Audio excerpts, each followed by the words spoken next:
በረከት ተስፋዬ ቤኪ መሪማ በሚለው በቴዲ አፍሮ ዘፈን ድራማ ሰርቷል። አረቦቹ ሰራተኞች እንደዚህ ያደርጋሉ ብሎ ማለት ነው። በነገራችን ላይ በጣም ተሳስታችኋል። ቤኪና መሰል አረብ ሀገር ላይ ያልኖራችሁ ብዙ ጊዜ ኢትዮጵያ በሙዚቃ በፊልም አረብ ሀገር የአረብ አሰሪ ሴትን እንደሚደፈር አድርጋችሁ ስትሰሩ እናያለን። እኛ አረብ ሀገር የኖር ነው ህዝቡን የምናውቀው ነን፣ ምስክር የምንሆነው አረብ ሀገር ላይ በተለይ ገልፍ ካንትሪ ላይ ሴት አትደፈርም። በነገራችን ላይ ሴት እየተደፈረ የሚገደለው በኢትዮጵያ ነው። ሰሞኑን በደቡብ ኢትዮጵያ ቴፒ አካባቢ የሆነ መስተንግዶ ላይ የምትሰራ ምናልባትም እድሜው 20 ቤት ያልደረሰ ታዳጊ ልጅ ተደፍራ ተገላለች። እንደዚሁም በባህር ዳር ከፋሲካ በዓል ጋር ተያይዞ እንደዚሁም የሆነ ሆቴል የምታስተናግድ እንደዚሁም ታዳጊ ተደፍራ ደፋሪዋ ታጣቂ ነው፣ ልብ በሉ ታጣቂ ነው፣ ደፍሮ ተኩሶ ነው የገደላት፣ ገሏታል።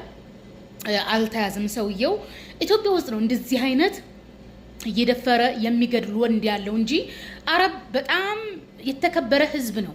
ያኒ አረብ በባህሉ ያኒ ሙስሊሞች ስለሆኑ ለነሱ እንትልል ብዬ ሳይሆን የአረብ ባህሪና በተለይም የገልፍ ካንትሪ ባህሪና የአፍሪካውያን ባህሪ በጣም የተለያየ ነው። አፍሪካ ህዝቡ ኢትዮጵያ ውስጥ አንድ ህዝብ ስለሆነ እንተዋወቃለን። ወንዱም ሴቱም መጠባበስ ጀስት የምንድነው የሰለጠነ ባህሪ ተደርጎ ነው የሚወሰደው። መጠባበስ የሚባል ነገር ራሱ የለም አረብ ሀገር። ክብር የሚባል ነገር አለ፣ ነውር የሚባል ነገር አለ። ይሄን ነገር ያልጣለ ያረሳ ማህበረሰብ ነው። በተለይም አረብ ሀገር የምትሰራ ሴት በሽተኛ ወንድ ካላጋጠማት፣ እብድ ወንድ ካላጋጠማት፣ ምናልባት ከጤና ችግር ጋር ካልሆነ በስተቀር አንድ የአረብ ወንድ ሰራተኛውን ምንም አያደርግም። ምናልባት እሷ በአይኗ ቀላውጣ ካልጋበዘችው በስተቀር።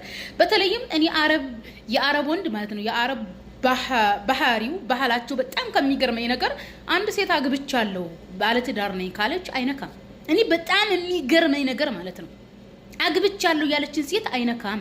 ታውቃላችሁ? ምክንያቱም ሴት ርስት ናት። አግብቻለሁ ካለች የዛች ባለቤት አላት። ባለቤት ያለውን ነገር መንካት በአረብ ዘንድ እጅግ ነውርና ጸያፍ ነገር ነው። ገልፍ ካንትሪስ የወንጀል እንትን ሪፖርት እዩ። መጀመሪያ ሀገራችሁ ላይ ለሚደፈሩ ኢቭን ኧረ በባህር እንሄዳለን እያሉ በሊቢያ አጋቹ ራሱ ኢትዮጵያውያኖች ናቸው አሉ። እያገቱ እየቀጠቀጡ ገንዘብ የሚያስከፍሉት የመን ላይ የሚያግቱት የሚደፍሩት ዲቃላ የሚያስወልዱት ራሳቸው ኢትዮጵያውያኖች ናቸው። በመጀመሪያ የኢትዮጵያ ማህበረሰብ ኢቭን ሰራተኞቹ ራሱ ማለት ነው። ሁሉም አልልም ያኒ ሁሉም የሚለው ይሄ የማህይማኖች አስተሳሰብ ነው። የሃይማኖትም ሆነ የብሔርም ሆነ የቀለም እንትን የለውም፣ ጻድቅ የለውም። ከሁሉም የሚሳሳት አለ። ነገር ግን ኢትዮጵያ ውስጥ አፍሪካ ውስጥ የሚደረገው ይሄ አላደለ ዝንጀሮ እንትን ሶሳይቲ በአረቡ ዓለም የለም። አብረናችን ነው የምንኖረው እና ተከብሬ እኖራለሁ የምትይ አረብ ቤት የምትይ ሰራተኛ አግብቻለሁ ብለሽ ተናገሪ። ባታገቢም ማን ይሄን ሁሉ አመት ሰራ አግብቻለሁ ብዬ ነው የምሰራው። ኦኬ። እና ምንድነው ሰዎቹ ራሳቸው ሴቶቹ ባይናቸው ወንዶቹን ያረቦቹን ወንዶች ካላማገጧቸው ካላማለሏቸው ወንድ አረብን በለው ማንም ፊት ካልሰጠው ባይን ካልጋበስከው ቅርብ ባይል ማጠገብህና እንኳን አይደለም አረቦቹ ሊነኩ ቀርቶ አረቦቹን እያባለጉ እያፋሰዱ ያሉት ሀበሾቹ አፍሪካውያኖቹ ናቸው። በተለይም ኤአይ ከመጣ በኋላ የሚሰራ ድራማ ላይ የውሸት ድራማ ከአረብ ልጅ ጋር ፍቅር ብንጀምር ምን ችግር አለው? የአረቡ ልጅ ብንጠብሰው ምን ችግር አለው? የማዳሜን ባል እንዲላረገው ነው፣ የማዳሜ ልጅ እንዲላረገው ነው የሚል አይና አውጣ ኢትዮጵያውያን ሸቃሎችና ሰራተኞች የማዳም ቀመሞች አሉ በነገራችን ላይ እና አረብ እንደውም አረቡን እያበላሹ ያሉት ይሄኛዎቹ ናቸውና እባካችሁ እንደዚህ አይነት ጭፍን አመለካከት ይቅርባችሁ ለማለት ያክል ነው።